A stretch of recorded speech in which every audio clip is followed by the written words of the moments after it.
తెలిసినటువంటి వాడిని, పేదరికం అంటే ఏందో తెలిసినటువంటి వాడిని, ఎంతో కష్టపడి చదువుకొని బిట్స్ పిలానీలో అడ్మిషన్ పొంది అక్కడ విద్యార్థి నాయకుడిగా 2 సార్లు గెలిచి ఒక గోల్డ్ మెడల్ సాధించి దాని తర్వాత నేను అమెరికాకు వెళ్ళి ఫేస్బుక్లో సిటీ బ్యాంక్లో 7 ఏళ్ల పాటు పనిచేసిన తర్వాత పుట్టిన గడ్డ రుణం తీర్చుకోవాలి, మా ప్రాంత ప్రజలకు సేవ చేయాలనేటువంటి ఉద్దేశంతోనే ఆ ఉద్యోగాన్ని మానేసి రాజకీయాల్లోకి వచ్చి 2013 నుండి నేటి వరకు నాడు భారతీయ జనతా పార్టీలో ఉన్నా నేడు బీఆర్ఎస్లో ఉన్నా కూడా ప్రజా సమస్యల మీద నేను స్పందించాను, ప్రజా సమస్యల మీద పోరాటం చేసిన.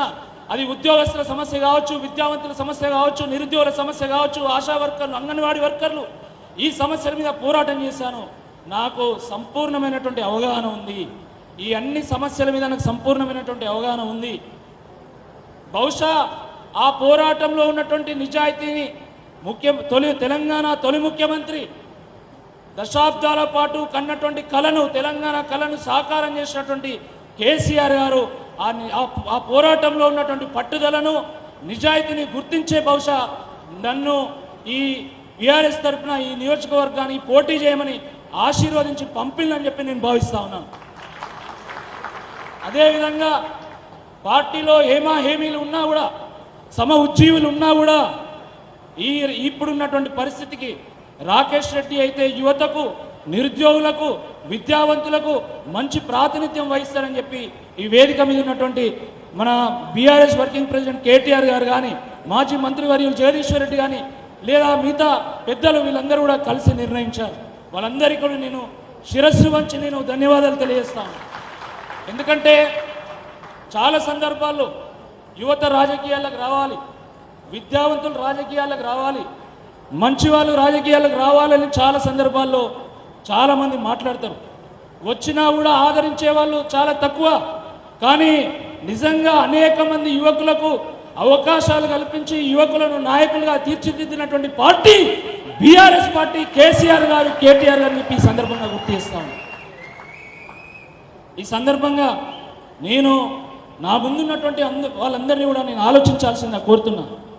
ఒకవేళ రేపు ఎమ్మెల్సీగా నేను గెలిస్తే ఈ రాష్ట్రంలో ఉన్నటువంటి యువత గెలిచినట్టు, రేపు ఎమ్మెల్సీగా నేను గెలిస్తే ఈ రాష్ట్రంలో ఉన్నటువంటి విద్యావంతులు గెలిచినట్టు, ఒకవేళ ఎమ్మెల్సీగా నేను గెలిస్తే ఈ రాష్ట్రంలో ఉన్నటువంటి నిజాయితీ పరులు గెలిచినట్టుగా ఈ సందర్భంగా గుర్తు చేస్తాను. కాబట్టి వారిచ్చినటువంటి ఈ యొక్క గొప్ప అవకాశాన్ని వినియోగించుకుంటామా లేదా అనేది అది మీ మీద ఆధారపడి ఉందని చెప్పి ఈ సందర్భంగా గుర్తు చేస్తున్నా. నాలాంటి వాడు గెలిస్తే ఇంకో 10 మంది యువకులు మేము కూడా నాయకత్వం వహిస్తామని ముందుకు వస్తారు. కానీ నాలాంటి వాడు ఓడిపోతే ఎవరు కూడా ఇంకా ఆశ ఉండదు.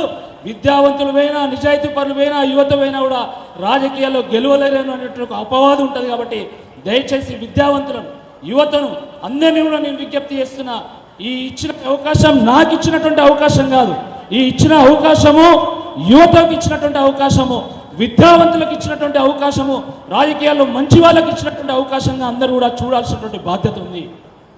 మిత్రులారా, ఈ మధ్య చాలా చర్చ జరుగుతూ ఉంది. దీని మీద నేను క్లారిటీ ఇవ్వదలుచుకున్నా. జీవో నెంబర్ 46 మీద ఈరోజు చాలా చర్చ జరుగుతున్నది. ఏ ప్రభుత్వమైనా, అది కేంద్రంలో ఉన్నటువంటి భారతీయ జనతా పార్టీ ప్రభుత్వమైనా, నేడు రాష్ట్రంలో ఉన్నటువంటి కాంగ్రెస్ ప్రభుత్వమైనా, లేదా గతంలో 2 పర్యాయాలుగా ఉన్నటువంటి బీఆర్ఎస్ ప్రభుత్వమైనా, ఏ ప్రభుత్వమైనా కూడా ప్రజలకు మంచి చేయాలనేటువంటి కోణంలోనే జీవోలను విడుదల చేస్తుంది, ప్రభుత్వ ఉత్తర్వులను విడుదల చేస్తుంది.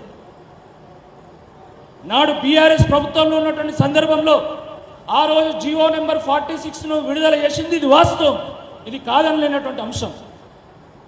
ఒక జీవోను రిలీజ్ చేసినప్పుడు సరైనటువంటి ఫీడ్బ్యాక్ లేకపోవడం కావచ్చు, ప్రజానాడిని పట్టలేకపోవడం వల్ల కావచ్చు, కొంతమంది అధికారుల యొక్క సూచనలు సరిగా లేకపోవడం వల్ల కావచ్చు, ఒక్కోసారి ఒక జీవో తీసినప్పుడు ఆ సమాజంలో ఉన్నటువంటి ఒక సెక్షన్ ఇబ్బంది పడుతుంది, కొంతమంది ఇబ్బంది పడతారు. ఇబ్బంది పడినంత మాత్రాన దానికి సొల్యూషన్ లేనటువంటిది కాదు, దానికి సొల్యూషన్ ఉన్నది. ఆ రోజు జీవో నెంబర్ 46 బాధితులు కేటీఆర్ గారిని హైదరాబాద్లో కలిసి ఈ జీవో వల్ల మాకు ఇబ్బంది కలుగుతున్నది, ఈ జీవోని సవరించండి అని చెప్పి వారు అక్టోబర్ 30వ తేదీన కలిసిండ్రు.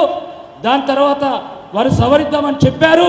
కానీ ఆ సందర్భంలోనే ఎన్నికల కోడ్ వచ్చింది కాబట్టి దాన్ని సవరించలేకపోయారు.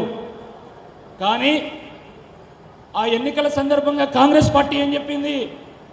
కాంగ్రెస్ పార్టీ ఏం చెప్పిందంటే జీవో నెంబర్ 46 బాధిత ద్వారా రండి, మీరు కాంగ్రెస్ పార్టీ కోసం పనిచేయండి, కాంగ్రెస్ ప్రభుత్వాన్ని తీసుకురండి, జీవో నెంబర్ 46ని మేము రద్దు చేస్తామని చెప్పి ఆ రోజు రేవంత్ రెడ్డి గారు చెప్పారు. ఇదే కాంగ్రెస్ పార్టీ ఎమ్మెల్సీ అభ్యర్థిగా ఉన్నటువంటి వ్యక్తి కూడా చెప్పారు. మరి ఈరోజు కాంగ్రెస్ పార్టీ ప్రభుత్వాన్ని మేము సూటిగా ప్రశ్నిస్తున్నాం. జీవో నెంబర్ 46 మీద మీ హామీ ఏమైంది? మీరు ఎందుకు రద్దు చేస్తలేరు? మీరు ఎందుకు స్పందిస్తలేరని చెప్పి ఈ సందర్భంగా సూటిగా ప్రశ్నిస్తున్నాం.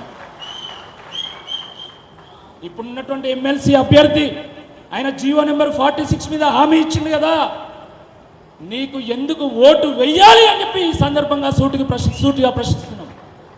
నిజంగా జీవో నెంబర్ 46 రద్దు కావాలంటే, ఆ నిరుద్యోగ బాధితులకు న్యాయం జరగాలంటే అది కేవలం బీఆర్ఎస్ ఎమ్మెల్సీ అభ్యర్థిగా ఉన్నటువంటి నన్ను గెలిపిస్తే మాత్రమే సాధ్యమవుతుంది తప్ప వేరే వాళ్ళతో సాధ్యం కాదు అని చెప్పి సందర్భంగా గుర్తు చేస్తున్నాం. కాబట్టి దీన్ని కూడా గమనంలోకి తీసుకోవాల్సిందిగా ఈ సందర్భంగా నేను విజ్ఞప్తి చేస్తున్నా. పెద్దలు చాలామంది ఉన్నారు, చాలా విషయాలు వారు మాట్లాడతారు. కానీ ఒక్క విషయం నేను మీ ముందు ఉంచి నేను ముగిస్తా. మిత్రులారా, మొన్న ఒక 3 రోజుల క్రితం నేను మాట్లాడుతూ ఉంటే ఒక ఆయన లేచి ఒక ఆయన మొత్తం రాసిస్తా అంటున్నాడు ఆస్తులు, మరి నువ్వేమిస్తావని అడిగాడు. నేను అక్రమంగా ₹1 కూడా సంపాదించలే, నేను ఎవరిని బెదిరించలే, నేను ఎవరిని బ్లాక్మెయిల్ చేయలే, నా దగ్గర ₹1 కూడా లేదు. ఉన్న డబ్బంతా కూడా పేద ప్రజల కోసం, వరంగల్లో ఉన్నటువంటి స్లమ్ సిటీ కోసము, నిరుద్యోగుల కోసం నేను ఖర్చు పెట్టిన. నా దగ్గర ఏమీ లేదు ఇవ్వడానికి. నేను చేయగలిగింది కేవలం నిజాయితీగా పోరాడడం, కేవలం పట్టుదలతో పోరాడడం తప్ప నేను చేయగలిగింది ఏమీ లేదు. కానీ ఒక్కటి మాత్రం నేను తప్పకుండా చేస్తా, నన్ను ఎమ్మెల్సీగా గెలిపించండి. గెలిపిస్తే ₹1 కూడా జీతం తీసుకోకుండా, నాకు వచ్చేటువంటి గౌరవ వేతనాన్ని మొత్తాన్ని కూడా ₹1 కూడా తీసుకోకుండా, ఏ అలవెన్స్ కూడా తీసుకోకుండా ఆ మొత్తాన్ని కూడా నిరుద్యోగ యువత కోసం, విద్యార్థుల కోసం, పేద వర్గాల కోసము విద్యార్థి నిరుద్యోగ సంక్షేమ నిధిని ఏర్పాటు చేసి దానికి అందిస్తాను. ఈరోజు పేద కుటుంబాల నుండి వచ్చి గ్రంథాలయాల్లో ఉంటూ, చిన్న చిన్న హాస్టల్ రూమ్లో ఉంటూ, కోచింగ్ సెంటర్లో ఫీజులు కట్టలేక ఇబ్బంది పడుతున్నటువంటి వాళ్ళు గైడ్లు కొనుక్కోవడానికి, వాళ్ళు పుస్తకాలు కొనుక్కోవడానికి, వాళ్ళు ఫీజులు కట్టుకోవడానికి ఆ నిధిని వినియోగిస్తా అని చెప్పి ఈ సందర్భంగా నిన్ను గుర్తు చేస్తా ఉన్నా. కాబట్టి మిత్రులారా, ప్రభుత్వాన్ని ప్రశ్నించటాన్ని కోరుకుంటారా లేదా ప్రభుత్వాన్ని ప్రశంసించటాన్ని కోరుకుంటారా? ప్రభుత్వాన్ని ప్రశ్నించటాన్ని కోరుకుంటారా లేదా ప్రభుత్వంలో ఉన్నటువంటి కొంతమంది పెద్దలకు తొత్తుగా మారినటువంటి ఒక వ్యక్తిని కోరుకుంటారా? ఒక్కసారి మీరు దయచేసి ఆలోచించాల్సిందిగా, ఎంతో విజ్ఞత కలిగినటువంటి వాళ్ళు. కాబట్టి 27వ తేదీ జరిగేటువంటి ఈ ఎన్నికలో బ్యాలెట్ పేపర్ మీద 3వ నెంబర్లో నా పేరు ఏనుగుల రాకేష్ రెడ్డి అని రాసి ఉంటుంది. దాని పక్కన 1 అనే సంఖ్య వేసి నాకు